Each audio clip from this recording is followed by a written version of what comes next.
হাফেজ হওয়ার পর কোনো কাজে ব্যস্ত হয়ে ছেড়ে দিলে খারাপ দিক কি? এর কারণে কি গুনাহ হবে?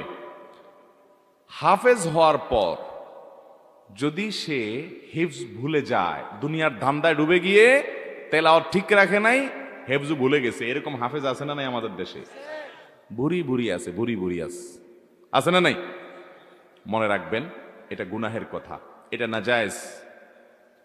যদি কেউ হিফজ শেখার পর, কোরআনের কোন আয়াত মুখস্থ করার পর, সূরা মুখস্থ করার পর, আল্লাহ মাফ করুন, অবহেলার কারণে সেটা ভুলে যায়, নিয়মিত পড়ে পড়ে এটাকে স্মরণ না রাখে নিজে অবহেলা করে কোরআনের তেলাওয়াত কোরআনে ছেড়ে দিয়ে রাখছে এবং দিতে দিতে একসময় ভুলে গেছে, তাহলে এটা গুনাহ।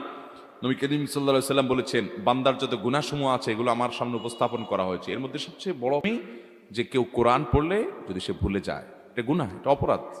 এখন কথা হলো, কেউ তেলাওয়াত করে বেচারা, কিন্তু তার স্মৃতিশক্তি দুর্বল হয়ে গেছে, মনে রাখতে পারে না, তার কথা ভিন্ন, তার গুনাহ হবে না।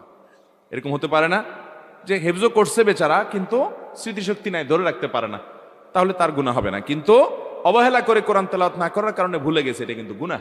এরকম অনেক হাফেজ আছে, অনেক মানুষ আছে, হাফেজ না শুধু আমরা বিভিন্ন সূরা মুখস্থ করছি কিন্তু ভুলে গেছি। শুধু হাফেজ হওয়া জরুরি না, আপনি একটা সূরা মুখস্থ করছেন, আয়াত মুখস্থ করছেন, এরপর না পড়তে না পড়তে ভুলে গেছেন অবহেলা করে, এটা গুনাহের কথা। আল্লাহ যদি মুখস্থ করার ক্ষমতা তৌফিক দেয়, তাহলে সেটাকে ধরে রাখারও চেষ্টা করতে হবে।